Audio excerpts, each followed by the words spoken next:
हम सभी हरिवंश राय बच्चन जी द्वारा लिखी गई कविता आत्मपरिचय का अध्ययन करेंगे। कविता का अध्ययन करने से पूर्व हमें कवि, उनकी पृष्ठभूमि और किस पृष्ठभूमि पर उन्होंने कविता की रचना की है उसके बारे में जान लेना आवश्यक है। इसके लिए मैं कवि परिचय के साथ साथ कुछ प्रारंभिक बातों के बारे में आप सभी से चर्चा कर रही हूँ। कवि हरिवंश राय बच्चन जी ने अपनी कविता में जो व्यक्तिगत प्रेम का समष्टिगत प्रेम में परिवर्तन दिखाया है। व्यक्तिगत प्रेम व्यक्ति को किसी व्यक्ति विशेष से जो प्रेम होता है वो व्यक्तिगत प्रेम के अंतर्गत आता है, जबकि दूसरी ओर समष्टिगत प्रेम का तात्पर्य है संपूर्ण मानवता से प्रेम करना। यदि कोई व्यक्ति अपने व्यक्तिगत प्रेम को छोड़ करके संपूर्ण मानव उसका व्यक्तिगत प्रेम समष्टिगत प्रेम में परिवर्तित हो जाता है, अर्थात वो किसी एक व्यक्ति से प्रेम न करके संपूर्ण मानवता से वो प्रेम करता है, वो समष्टिगत प्रेम है। तो कवि हरिवंश राय बच्चन की कविताओं में व्यक्तिगत प्रेम का समष्टिगत प्रेम में परिवर्तन दिखाया गया है। दूसरा, उनकी कविताओं में हालावादी दर्शन का स्पष्ट प्रभाव दृष्टिगोचर होता है। हालावादी दर्शन के बारे में आप संभवतः नहीं जानते होंगे। हालावादी दर्शन का तात्पर्य प्रेम की तुलना मदिरा से करना है। जैसा कि हमारे प्राचीन कवियों ने प्रेम की तुलना अमृत से किया था, परंतु यहाँ हालावादी दर्शन में कवि प्रेम की तुलना मदिरा से करता है। जिस प्रकार मदिरा पान करने के पश्चात एक व्यक्ति जो है अपने होशो हवास खो देता है और वो जो भी उसके जीवन में वो यथार्थ में जीवन जीने लगता है। अपने होशो हवास खो देने के बाद उसे सामाजिक मर्यादा, मान, प्रतिष्ठा या कौन उसके बारे में क्या कह रहा है, इन सब चीजों की परवाह किए बिना वो वास्तविकता की बातें करता है, सच्चाई बताता है। तो इसी प्रकार कवि ने यहाँ पर व्यक्तिगत प्रेम को समष्टिगत प्रेम में परिवर्तित किया है और दूसरा, उनकी कविताओं में हालावादी दर्शन का स्पष्ट प्रभाव दृष्टिगोचर होता है, अर्थात उन्होंने अपनी कविताओं में जो वर्णिक प्रेम है उसकी तुलना मदिरा से की है। इसके अतिरिक्त निराशा में आशा का संचार। हरिवंश राय बच्चन की कविताएं आज की मानवता के लिए निराशा में आशा का संचार करती है। व्यक्तिगत जीवन की निराशा को छोड़ करके उन्होंने समाज जीवन में आशा का संचार किया है। अपने व्यक्तिगत जीवन के दुखों को दरकिनार करते हुए, उसको महत्व न देते हुए, उन्होंने जीवन में निराशा में आशा खोजने की हमें प्रेरणा दी है। एक मानवतावादी दृष्टिकोण भी उनकी कविताओं में स्पष्ट परिलक्षित होता है, जब वो कविताओं के माध्यम से कहते हैं कि हमें अपने आसपास एक अदृश्य संसार जो निर्मित करके रखना है और उस संसार में ही हमें मग्न रहना है। संसार के लोग हमारे बारे में क्या कहते हैं इसकी हमें बहुत परवाह नहीं करनी चाहिए। और वैयक्तिकता की भावना, उनकी कविताओं में एक ऐसा आवरण बना हुआ है जिसमें वो अपने लिए अपने पूरे व्यक्तित्व को एक आवरण में समेटे हुए हैं, जिसमें वो संसार के समस्त नियमों से, प्रकृति से, लोग उनके बारे में क्या कह रहे हैं इसके प्रति वो अनभिज्ञता व्यक्त करते हैं। इसकी तनिक भी परवाह नहीं है कि लोग उनके बारे में क्या कहते हैं। बच्चों, मैं कविता के कुछ अंश पढ़ती हूँ जिसको मैं बाद में 1 2 बच्चों स्टार्ट। कविता को पढ़ने से पहले आप यदि एनसीईआरटी से हरिवंश राय बच्चन की आत्मपरिचय कविता डाउनलोड कर लेंगे तो यदि आपके पास पुस्तक है तो बहुत अच्छी बात है। यदि पुस्तक नहीं है तो एनसीईआरटी से आप वेबसाइट से एनसीईआरटी की किताब डाउनलोड करके उससे आप कविता देख सकते हैं, या फिर इस वीडियो के अंत में मैं पूरी कविता को लिख करके आपको स्क्रीनशॉट दे दूंगी। मैं जग जीवन का भार लिए फिरता हूँ, फिर भी जीवन में प्यार लिए फिरता हूँ। कर दिया किसी ने झनकृत जिनको छूकर, मैं सांसों के 2 तार लिए फिरता हूँ। प्रस्तुत कविता में कवि हरिवंश राय बच्चन ने अपने जीवन की निराशा को व्यक्त करते हुए कहा है कि यद्यपि कि मेरा जीवन निराशा से परिपूर्ण है। जैसा कि मैंने भूमिका में ही आपको बताया था कि कवि का व्यक्तिगत जीवन बहुत ही निराशा से परिपूर्ण था। उन्हें किसी, हालांकि इस कविता में उन्होंने कहीं स्पष्ट नहीं किया है कि उन्हें प्रेम में जो विछोह की स्थिति का सामना करना पड़ा है वो कैसी स्थिति है, लेकिन फिर भी उन्हें किसी ऐसे व्यक्ति से प्रेम हुआ जिसका प्रेम अधिक समय तक उनके साथ नहीं रह सका। इसलिए उन क्षणिक दिनों की स्मृति को ही कवि ने अपनी कविता की प्रेरणा बनाया है। और कवि कहते हैं कि जो उस अज्ञात सत्ता के द्वारा या उस अपरिचित जो भी व्यक्ति है उससे जो मुझे कुछ मात्र क्षणों का ही जो प्रेम प्राप्त हुआ, उस प्रेम ने मेरे हृदय वीणा के तारों को छू करके इस प्रकार झंकृत कर दिया कि मैं उसकी स्मृति आज भी अपने हृदय में संजोए रखता हूँ। कहते मैं यद्यपि कि मेरा जीवन, मैं जग जीवन का भार लिए फिरता हूँ, यद्यपि कि इस संसार में जो मेरा जीवन है वो दुख, निराशा, पीड़ा से परिपूर्ण है, परंतु फिर भी ये जीवन मेरे लिए भार स्वरूप है। फिर भी जीवन में प्यार लिए फिरता हूँ, फिर भी मैं इस संसार में प्रेम बांटना चाहता हूँ, प्रेम का संचार करना चाहता हूँ। मैंने कविता के भूमिका स्टार्टिंग में ही आपको बताया था कि कवि के व्यक्तिगत प्रेम का समष्टिगत प्रेम में परिवर्तन दिखाया है, लेकिन फिर भी जीवन में प्यार दी। यद्यपि कि मेरा व्यक्तिगत जीवन निराशा से परिपूर्ण है, मुझे किसी का प्रेम बहुत अधिक समय तक स्थायी काल के लिए नहीं प्राप्त हो सका है, फिर भी उन क्षणिक सुखों में, उन क्षणिक आनंद के क्षणों ने जो सुखद स्मृतियां मेरे मानस पटल पर अंकित की हैं, उसकी स्मृति के कारण ही जो मुझे आनंद की अनुभूति होती है, उस अनुभूति को मैं चाहता हूँ इस संसार का प्रत्येक व्यक्ति कण कण उस आनंद की अनुभूति से आनंदित हो सके। इसलिए मैं अपना व्यक्तिगत प्रेम इन कविताओं के माध्यम से संपूर्ण संसार में वितरित करना चाहता हूँ। कहते कर दिया किसी ने झंकृत जिनको छूकर, किसी ने मेरे हृदय वीणा के तारों को छू करके झंकृत कर दिया, मैं सांसों के दो तार लिए फिरता हूँ। ऐसी वो छड़ी, जैसे कवि ने अपने हृदय को एक वीणा की उपमा दी हो और कहा हो कि किसी व्यक्ति से उन्हें जो क्षणिक प्रेम प्राप्त हुआ था, उस प्रेम ने उनके हृदय वीणा के तारों को झंकृत कर दिया। इसीलिए वो उन क्षणिक सुखों को, क्षणिक आनंद को अपने जीवन में हमेशा संजो करके रखना चाहते हैं, और वो जो किसी एक व्यक्ति से प्राप्त प्रेम को अब संपूर्ण मानवता को बांटना चाहते हैं। इसीलिए मैंने कहा व्यक्तिगत प्रेम का समष्टिगत प्रेम में परिवर्तन इस कविता की एक सबसे महत्वपूर्ण विशेषता है। मैं स्नेह सुरा का पान किया करता हूँ, मैं कभी न जग का ध्यान किया करता हूँ। जग पूछ रहा उनको जो जग की गाते, मैं अपने मन का गान किया करता हूँ। जैसा कि मैंने आपको बताया कि हरिवंश राय बच्चन की कविता में वैयक्तिकता की भावना की प्रधानता रही है। तो इस पूरे पैराग्राफ में वैयक्तिकता की भावना, पहले पैराग्राफ में व्यक्तिगत प्रेम का समष्टिगत प्रेम में परिवर्तन का भाव दृष्टिगोचर होता है, लेकिन इस दूसरे पैराग्राफ में कवि ने अपने व्यक्तिगत जीवन को, अपने आप को एक व्यक्तिगत दायरे में कैद करके रखा हुआ है और वो उस दायरे से बाहर नहीं आना चाहता है। वो कहता है कि मैं स्नेह प्रेम की तुलना, मैंने कहा हालावादी दर्शन का प्रभाव उनकी पूरी कविता में दृष्टिगोचर होता है। स्नेह सुरा, स्नेह रूपी मदिरा, रूपक अलंकार होगा। मैं स्नेह सुरा का पान किया करता हूँ। कवि कहता है कि मैंने प्रेम रूपी मदिरा का पान किया है।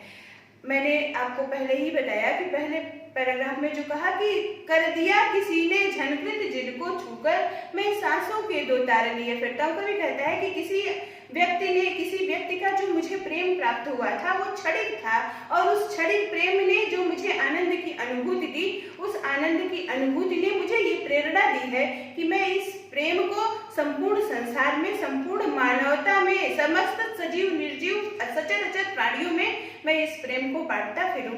इस प्रेरणा को लेकर के कवि आगे बढ़ता है, कहता है मैं स्नेह सुरा का पान, मैंने प्रेम रूपी मदिरा का पान कर लिया है। जिस प्रकार एक शराबी शराब के नशे में जब धुत हो जाता है तो उसे संसार की कोई परवाह नहीं रहती, कौन उसके बारे में क्या कह रहा है, कौन उसकी व्यक्तिगत आलोचना कर रहा है, प्रशंसा कर रहा है, इससे उसे कोई भी परवाह नहीं रहती।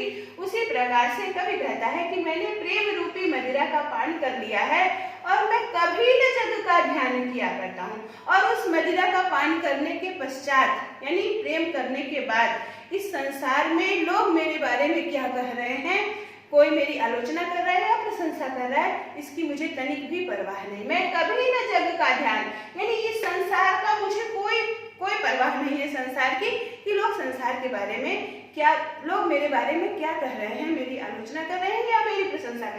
कहते जग पूछ रहा उनको जो जग की गाते। कवि कहता है कि इस संसार के कुछ अपने ही अलग नियम और मर्यादाएं हैं, अपने नियमों का पालन, इस संसार के बनाए हुए नियमों का जो पालन करते हैं उसी की पूछ होती है।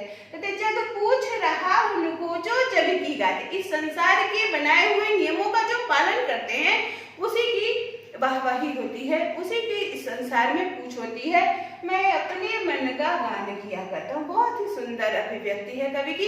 कहते कि मैं तो अपनी ही दुनिया में मस्त रहता हूँ, मैं अपनी ही दुनिया में अपने ही एक अलग लोक में विचरण करना चाहता हूँ, मुझे इस संसार से कोई लेना देना नहीं है। तो मैंने कहा कि कवि ने वैयक्तिकता की भावना की प्रधानता है, अर्थात उन्हें इन कविता की इस पूरी पंक्तियों में वैयक्तिकता की भावना है, कहीं भी सांसारिकता की कोई परवाह कभी नहीं करता। कहता है कि मैं एक अपनी दुनिया में विचरण करना चाहता हूँ और उस दुनिया में बस मैं हूँ और मेरे अपने नियम हैं, मेरी अपनी मर्यादाएं हैं, मेरे अपने बनाए हुए कानून हैं। मैं इस संसार के बनाए हुए नियमों का पालन नहीं करता। जग पूछ रहा उनको जो जग की गाते। कहते इस संसार में उन्हीं की वाहवाही होती है, उन्हीं की पूछ होती है जो इस संसार के बनाए हुए नियमों का पालन करते हैं, परंतु मैं तो निरंतर मैं अपनी ही दुनिया में मस्त रहता हूँ, मैं अपने मन का गान किया करता हूँ, मैं अपनी ही दुनिया में मस्त रहता हूँ, मैं अपने जीवन में अपनी कविताओं में निरंतर मग्न रहता हूँ, इसलिए मैं कल्पना लोक में विचरण करता हूँ, इसलिए मुझे इस संसार से कोई लेना देना नहीं है। अगले पैराग्राफ में कवि अपनी कविताओं के बारे में कहते हैं कि ये जो कविताएं हैं, मैं निज उर के उद्गार लिए, फिर उद्गार अर्थात हृदय से निकले हुए भाव, मैं निज उर के उद्गार लिए फिरता हूँ, मैं निज उर के उपहार लिए फिरता हूँ, है यह अपूर्ण संसार न मुझको भाता, मैं स्वप्नों का संसार लिए फिरता हूँ। बच्चों यहाँ पर 2-3 चीजों को अंडरलाइन कर लेना चाहिए। निज उर के उद्गार, निज उर के उपहार और अपूर्ण संसार और स्वप्नों का संसार, इन 4 बातों को आप जब समझ लेंगे तो आपको ये कविता आसानी से बोधगम्य हो जाएगी। कहते हैं निज उर के उद्गार, ये हमारे हृदय से निकले हुए उद्गार मतलब भाव है, अर्थात कवि ये कहना चाहता है कि ये जो कविता की ये जो पंक्तियां हैं ये मेरे हृदय से निकले हुए भाव हैं। निज उर के उपहार, कहते हैं कि ये मेरे हृदय से निकला हुआ उपहार है, किसको देना चाहता हूँ, संपूर्ण मानवता को देना चाहता हूँ। ये किसी एक व्यक्ति विशेष के लिए न होकर के ये मैं संपूर्ण मानवता को देना चाहता हूँ। है यह अपूर्ण संसार, कवि कहता है कि ये संसार अपूर्ण है। अपूर्ण की कल्पना क्यों किया कवि ने? अपूर्ण संसार से कवि का क्या तात्पर्य है? कवि कहना चाहता है कि ये संसार ऐसा है जिसमें कभी किसी की इच्छाएं पूर्ण नहीं होती हैं। एक इच्छा पूर्ण होने पर निरंतर दूसरी इच्छा जागृत हो जाती है, इसीलिए कवि ने इस संसार को अपूर्ण कहा है और कहते हैं कि यह संसार जो है अपूर्ण है, इसीलिए मुझे यह संसार अच्छा नहीं लगता है। मैं स्वप्नों का संसार, मैं तो कल्पना लोक में विचरण करना चाहता हूँ, यानी इस यथार्थवादी दुनिया से अलग हट करके मैं एक कल्पना लोक में विचरण करना चाहता हूँ, जहाँ सब कुछ मेरे मन के अनुकूल है, जहाँ कोई भी चीज अप्राप्य नहीं है, कोई भी चीज असंभव नहीं है।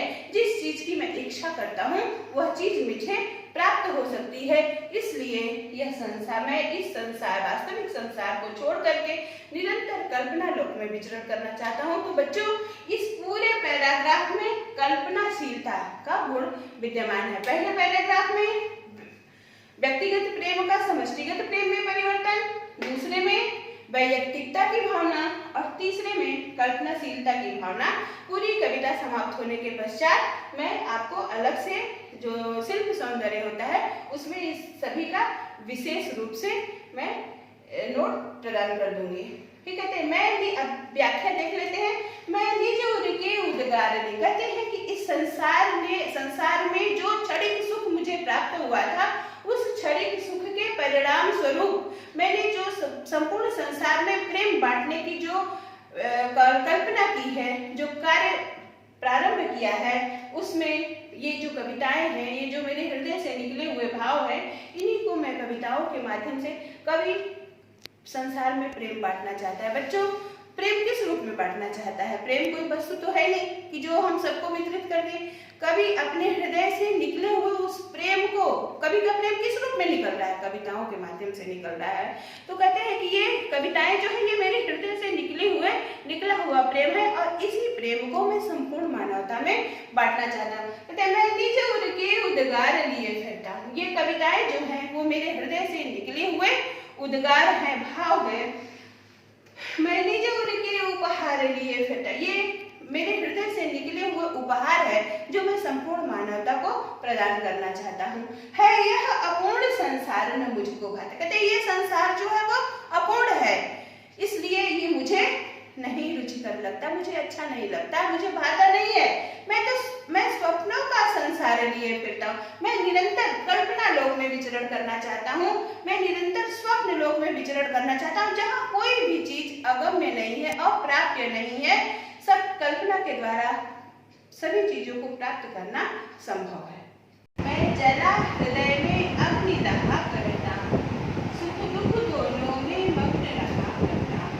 जग भव सागर तरने को नाव बनाए, मैं भव मौजों में मस्त बहा करता हूँ।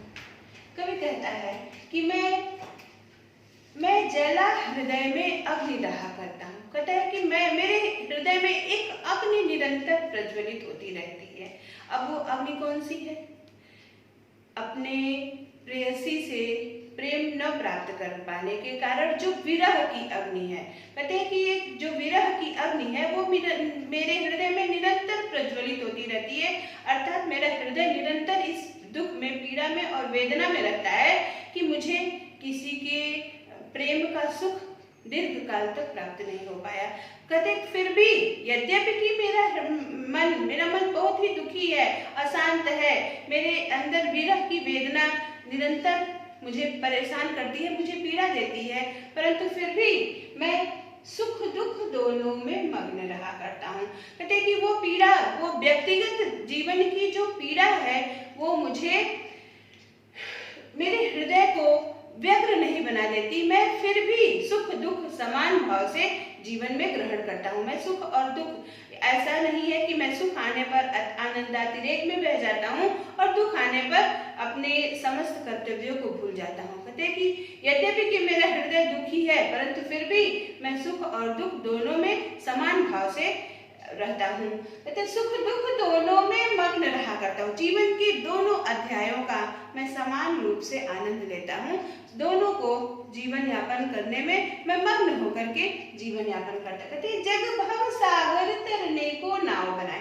कहते जग अर्थात संसार, संसार से तात्पर्य संसार के लोगों से है। कहते संसार के लोग भव सागर यानी इस संसार रूपी सागर को, रूपक अलंकार, इस संसार रूपी सागर को पार करने के लिए अच्छे कर्मों की नाव बनाते हैं। जैसे बच्चों, जैसा कि हम सभी जानते हैं कि हम ऐसा विचार करते हैं कि हम व्रत करेंगे, हवन करेंगे, पूजा पाठ करेंगे या विभिन्न प्रकार के ऐसे कर्मकांड करेंगे तो हम इस जीवन में सुखपूर्वक जीवन व्यतीत करने के पश्चात उस पारलौकिक संसार को अर्थात उस ईश्वर को या आध्यात्मिक संसार को प्राप्त कर लेंगे। कहते जग भव सागर तरने को नाव बनाए। कौन सा नाव बनाता है? इस अच्छे कर्मों की नाव बनाता है कि जिससे वो इस संसार रूपी सागर को पार कर जाए। परंतु कवि कहता है कि मुझे इस संसार को छोड़ करके अन्यत्र किसी संसार में जाने की आवश्यकता ही नहीं है। मैं भव मौजों में मस्त बहा करता हूँ। तो मैं तो इसी संसार में सुख दुख रूपी लहर, जैसे कवि ने कल्पना की कि ये संपूर्ण संसार एक सागर है और उसमें सुख दुख रूपी लहरें आती रहती हैं। कहते मैं इस संसार रूपी सागर के सुख दुख रूपी लहरों पर निरंतर मग्न होकर के विचरण करना चाहता हूँ। मैं इस संसार को छोड़ करके अन्यत्र किसी संसार की कामना नहीं करता। फिर कहते हैं, मैं यौवन का उन्माद लिए फिरता हूँ। विरोधाभासी भाव, यहाँ पर पूरी कविता में विरोधाभासी भाव, यहाँ कर्म में निरत रहने का संदेश दिया है कवि ने। फिर यहाँ कहते हैं, मैं यौवन का उन्माद लिए फिरता हूँ। कहते हैं, मेरे अंदर उन्माद, उन्माद का मतलब उत्साह, मस्ती, आनंद। कहते हैं, मैं का तात्पर्य मेरी इन कविताओं में, मेरी इन कविताओं में आनंद है, उत्साह है। कौन सा उत्साह है? युवावस्था की। बच्चों, जीवन का सबसे स्वर्णिम काल जो होता है वो युवावस्था होती है। युवावस्था में हमारा शरीर सबसे अधिक बलशाली, सबसे अधिक क्रियाशील होता है। तो इसीलिए कवि ने कहा है कि मेरी इन कविताओं में युवावस्था की मस्ती है, युवावस्था की उत्साह है, आनंद है। मैं यौवन का उन्माद लिए फिरता हूँ। उन्मादों में अवसाद मतलब पीड़ा, निराशा। कहते हैं, यद्यपि कि मैंने कहा विरोधाभास अलंकार, विरोधाभासी भाव व्यक्त किया है कवि ने। कहते हैं, एक तरफ तो कवि कहता है कि मेरी कविताओं में उत्साह है, मस्ती है, आनंद है, परंतु वहीं दूसरी ओर कहता है कि इन कविताओं में मेरे हृदय की गहन पीड़ा एवं वेदना छिपी हुई है। मेरे हृदय की दुख, मेरे हृदय की पीड़ा, मेरे हृदय की निराशा छिपी हुई है। कहते, मैं यौवन का उन्माद लिए फिरता हूँ, उन्मादों में अवसाद लिए फिरता हूँ। कहते, इन कविताओं को पढ़ने से ऐसा प्रतीत होता है कि इनमें युवावस्था की मस्ती है, आनंद है, उत्साह है। अर्थात मेरा हृदय आनंद, उत्साह एवं उमंग के सागर में हिलोरे ले रहा है, परंतु इन कविताओं के पीछे कोई मेरे हृदय की उस गहन वेदना को नहीं देख पा रहा है, उस गहन पीड़ा को, उस निराशा को, उस अवसाद को नहीं देख पा रहा है जो इन कविताओं की उत्पत्ति का कारण है। कहते, जो मुझको बाहर हंसा रुलाती भीतर। करे कि आज मैं एक प्रकार का दोहरा व्यक्तिगत जीवन जी रहा हूँ। मैं बाहर तो प्रसन्नता पूर्वक जीवन जीता, हंसता हुआ दिखता हूँ, लोगों को लगता है कि मैं बहुत ही प्रसन्नचित हूँ, आनंद में हूँ, और उस आनंद में होने के कारण मैं कविताएं लिख रहा हूँ, सुंदर सुंदर उत्साहवर्धक कविताएं लिख रहा हूँ, परंतु मेरी अंतरात्मा मुझे अंदर ही अंदर रुलाती है। कहते, जो मुझको बाहर हंसा रुलाती भीतर, मैं हाय किसी की याद लिए फिरता हूँ। यहाँ पर फिर कवि ने उसी सत्ता के प्रेम में विफलता की ओर संकेत किया है। कहता है, मैं हाय किसी की याद लिए फिरता। मेरे हृदय में किसी व्यक्ति से जो अपूर्ण प्रेम मुझे प्राप्त हुआ था, उस अपूर्ण प्रेम की याद निरंतर मुझे कष्ट देती है, पीड़ा देती है। अतः बच्चों, पूरी कविता में विरोधाभासी भाव प्रकट हुए। कवि कहता है कि यदि जो भी मुझे बाहर से देखता है वो मुझे समझता है कि मैं बहुत ही आनंद में, उत्साह में हूँ, और मेरी इन कविताओं में युवावस्था के आनंद, उत्साह और मस्ती का संदेश देते हैं, परंतु इन कविताओं के पीछे कवि के हृदय की व्यक्तिगत जीवन की निराशा, पीड़ा और अवसाद ही इसका मुख्य कारण है। हरबंस राय बच्चन की लिखी हुई कविता आत्मपरिचय 10 अवतरणों में है, जिसमें से अभी हमने 5 अवतरणों का अध्ययन किया। इनसे संबंधित शिल्प सौंदर्य पर प्रकाश डालते हैं और विभिन्न पदों में जो शिल्पगत दृष्टि से जो विशेषताएं थी उन पर एक बार पुनः आप सभी का ध्यान आकृष्ट कराना चाहती हूँ। पहले पद में आप सभी जब इस कविता को पढ़िएगा तो सबसे पहले पूरी कविता को अपने पास किताब के रूप में या डाउनलोड करके पूरी कविता को अपने पास रख लीजिएगा। उसके बाद पढ़ने पर आपको ये समझ में आएगा। पहले पद में कवि ने जो वर्णन किया है उसमें शिल्प सौंदर्य की दृष्टि से या एक वाक्य में अगर सार स्वरूप हम कहना चाहें तो शिल्प सौंदर्य की दृष्टि से महत्वपूर्ण अंश जो है यो है व्यक्तिगत प्रेम का समष्टिगत प्रेम में परिवर्तन। दूसरे पद्य में वैयक्तिकता की भावना मुखरित हुई है। तीसरे पैराग्राफ में कल्पनाशीलता की भावना है। चौथे में निराशा में आशा का संचार है। कहते सुख दुख दोनों में मग्न रहा करता हूँ। मेरे जीवन में यद्यपि कि सुख और दुख दोनों, कवि ने सुख और दुख को जीवन के अंग के रूप में स्वीकार किया है और कहा है कि जिस प्रकार समुद्र में लहरें निरंतर आती रहती हैं, एक लहरों में उत्थान और पतन होता है, तो ठीक उसी प्रकार से हमारे जीवन में निराशा और आशा का क्रमशः आगमन होता है। इसलिए हमें कभी भी हतोत्साहित न होते हुए जीवन में आशा का संचार किए रहना चाहिए। तो इस अंश से हमें जीवन में आशावादी दृष्टिकोण अपनाने की प्रेरणा मिलती है। फिर अगला है हलवादी दर्शन का प्रभाव। पूरी कविता में, संपूर्ण कविता में कवि एक अपनी अलग ही दुनिया में मस्त दिखाई देता है। उसे संसार के नियमों, मानदंडों की कोई परवाह नहीं है। वो अलग अपने जीवन में मग्न है, अपनी कविता की दुनिया में, साहित्य की दुनिया में, कल्पना की दुनिया में विचरण करता है और उसे इस यथार्थ संसार से कोई मतलब नहीं है। इसलिए इस संपूर्ण कविता में हलावादी दर्शन का प्रभाव दृष्टिगोचर होता है। संपूर्ण कविता में एक अप्राप्य प्रेम या क्षणिक प्रेम के प्रभाव के परिणाम स्वरूप कवि के हृदय से कविताओं की उत्पत्ति हो रही है। तो संपूर्ण कविता में प्रेम को मदिरा के समान माना गया है और उस मदिरा, प्रेम रूपी मदिरा का पान करने के पश्चात व्यक्ति अपने जीवन के, अपने हृदय के भावों को यथार्थ रूप में व्यक्त करता है। ये हो गया भाव पक्ष की दृष्टि से पांचों पदों की विशिष्टताएं। कवि की भाषा के संदर्भ में हरिवंश राय बच्चन की भाषा शुद्ध साहित्यिक हिंदी है। कहीं कहीं पर उन्होंने तत्सम प्रधान शब्दावली का भी प्रयोग किया है, तो कहीं कहीं वर्ण विषय के अनुरूप उन्होंने उर्दू और फारसी के शब्दों का भी प्रयोग किया है।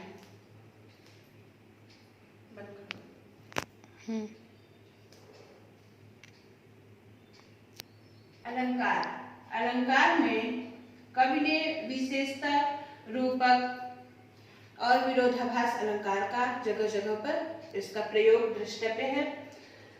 भाव साम्य की दृष्टि से सबसे ज्यादा इस कविता की विशिष्टता जो है, हम जब कभी आप लोगों ने क्लास 10th में जयशंकर प्रसाद की आत्मकथ्य कविता पढ़ी होगी। मधुर गुनगुनाकर कह जाता कौन कहानी यह अपनी, गुनगुना मुरझाकर गिर रही पत्तियां देखो आज घनी कितनी। ये कविता हरिवंश राय बच्चन की आत्मपरिचय कविता के बहुत ही निकट अनुभूत होती है, बहुत ही निकट भाव पक्ष की दृष्टि से बहुत ही निकट महसूस होती है। इसलिए आप सभी पूरी कविता के किसी भी पद में आप भाव साम्य के लिए हरिवंश राय बच्चन की कविता के भाव साम्य के लिए जयशंकर प्रसाद की आत्मकथ्य कविता को दे सकते हैं, और आत्मकथ्य का अगर लिख रहे हैं तो उसमें हरिवंश राय बच्चन की कविताओं का भाव साम्य दिया जा सकता है।